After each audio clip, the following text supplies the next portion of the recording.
So hello guys, welcome back to another vlog. आज का vlog is all about spending a perfect Sunday in Delhi. आज हम explore करने वाले हैं दिल्ली के 3 अमेजिंग प्लेसेस। पहला है नेशनल क्राफ्ट म्यूजियम, दूसरा है मजनू का टीला और एंड में हम जाएंगे कालका जी टेम्पल। अगर आप भी सोच रहे हो कि दिल्ली में संडे कैसे स्पेंड किया जाए तो ये व्लॉग डेफिनेटली आपके काम आएगा। नेशनल क्राफ्ट म्यूजियम पहुंचने के लिए आप जहाँ पे भी रहते हैं सबसे पहले वहां से मेट्रो पकड़िए और आ जाइए सुप्रीम कोर्ट मेट्रो स्टेशन। तो मैं जा रही हूँ अभी सुप्रीम कोर्ट मेट्रो स्टेशन। तो मेरे यहाँ से सुप्रीम कोर्ट मेट्रो स्टेशन का डिस्टेंस जो है मुझे लगभग 1 से 1.5 घंटा लग जाता है। तो मैं पहले सुप्रीम कोर्ट मेट्रो स्टेशन पहुंचती थी और मेट्रो से बाहर निकलने के बाद शेयरिंग ऑटो आप ले सकते हैं। नेशनल क्राफ्ट म्यूजियम के बारे में मैं एक चीज और आपको बता दूं, आपका जो इंडोर वाला एरिया है वो सारा ओपन है, वो आपको देखने के लिए मिलेगा। उसमें आपको बहुत सारी चीजें देखने के लिए मिलेंगी। लेकिन आउटडोर विलेज एरिया जहाँ ट्रेडिशनल हर्ट्स, स्कल्पचर्स और ओपन क्राफ्ट डिस्प्ले देखने को मिलते हैं वो उस दिन क्लोज था क्योंकि वहाँ पे अभी काम चल रहा है, इसीलिए हम उस पार्ट को एक्सप्लोर नहीं कर पाए। अगर आप यहाँ विजिट करने का प्लान कर रहे हो तो एक बार उस सेक्शन का स्टेटस जरूर चेक कर लेना। पोएट्री वाला एरिया अभी भी ओपन है, so you can visit poetry वाला एरिया। यहाँ आपको इंडिया की रिच आर्ट और कल्चर को बहुत ही ब्यूटीफुल वे में शोकेस किया गया है। डिफरेंट गैलरीज में traditional handicrafts, wooden carving, stone sculptures, bronze and metal artwork, terracotta items, pottery, mask, tribal art, folk art, handloom, textile, embroidery और डिफरेंट स्टेट्स के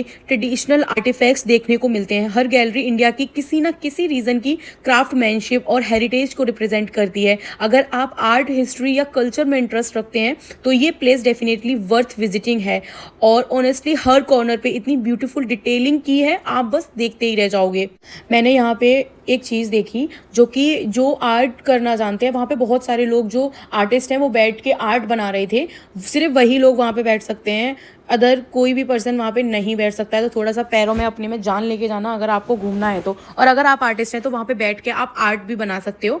बहुत अच्छा लगता है जब आप आर्ट बनाते हो, वहाँ पे बैठ के बहुत सुकून मिलता है। बहुत ही ज़्यादा प्यारा व्यू होता है। यहाँ पर हर गैलरी का अपना एक यूनिक थीम है। जैसे जैसे आप आगे बढ़ते जाओगे हर सेक्शन में आपको एक नई आर्ट फॉर्म और एक नई स्टोरी देखने को मिलती है। सबसे इंटरेस्टिंग बात ये लगी कि हर आर्ट वर्क के साथ उसकी इन्फॉर्मेशन भी दी गई है। इससे सिर्फ देखने का ही नहीं बल्कि उसके बारे में जानने का भी एक्सपीरियंस मिलता है, जो कि हमने बहुत भरपूर एक्सपीरियंस किया था इस चीज़ का।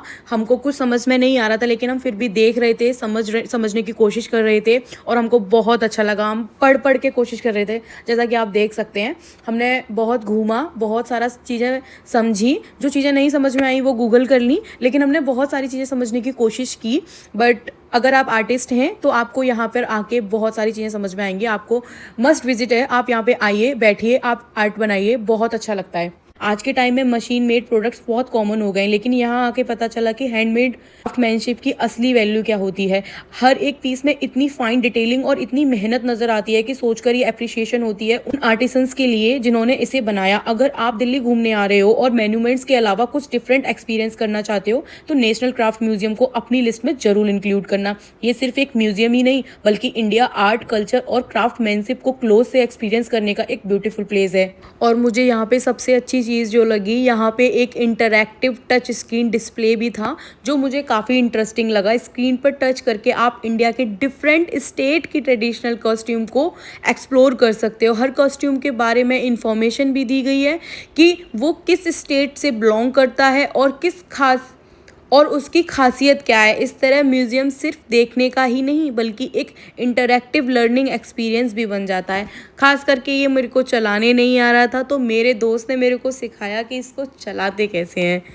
ये एक्सपीरियंस बहुत बहुत ज़्यादा अच्छा लगा। अगर आप भी यहाँ पे आते हो तो आप इस एक्सपीरियंस को जरूर ट्राई करना गाइज। अब हम बढ़ते हैं दूसरी तरफ, जो सेक्शन खुला हुआ था विलेज का जहाँ पे पोइट्री की जाती है, हम उस सेक्शन की ओर बढ़ते हैं। और मुझे ये सबसे अच्छी चीज़ लगी कि सिर्फ ओनली 50 रुपीज़ में आपको ये एक्सपीरियंस मिल जाता है पोइट्री करने का। ये अंकल बहुत अच्छे थे, इन्होंने मेरे को पोइट्री करना सिखाया, लेकिन मैं थोड़ी सी डरी हुई थी। तो पोइट्री करने के बाद हम लोग बाहर निकल आए। उसके बाद हम लोगों ने वीडियो वगैरह थोड़ा सा बनाया। हम लोग बाहर ही बैठे हुए थे। जो मेन गेट की एंट्री है वो क्लोज थी, हमने दूसरे गेट से एंटर की थी। उसके बाद हम लोग गए थे मजनू का टीला लाफिंग खाने के लिए। हमने वहाँ पे लाफिंग खाई। ये एक्सपीरियंस भी काफ़ी अच्छा था। लाफिंग खाने के बाद हम लोगों ने मजनू का टीला एक्सप्लोर किया। मजनू का टीला एक्सप्लोर करने के बाद तो ये देख सकते हैं आप, ये खड़ा हुआ है कि ये लड़कियां कब जाएंगी और कब हमारी बारी आएगी फ़ोटो खींचने की। उसके बाद मैं इसकी टी शर्ट पकड़ के इसके पीछे पीछे घूमती रही और उसके बाद मजनू के टीला में मेरे को मिला एक फ़ोटो बूथ, वो कि बहुत अच्छा था। उसके बाद हम लोग निकल चुके थे अपनी नेक्स्ट लोकेशन पर, क्योंकि हम संडे को निकले थे और पूरा संडे सिर्फ हमारा था। तो हम निकल चुके हैं अपनी दूसरी लोकेशन पे। वो दूसरी लोकेशन थी हमारी कालका जी। तो हम लोग वहाँ से ऑटो करके हमने ऑटो बुक किया। उसके बाद हम लोग निकल चुके हैं कालका जी के लिए। आप कालका जी के दर्शन कीजिए। कालका जी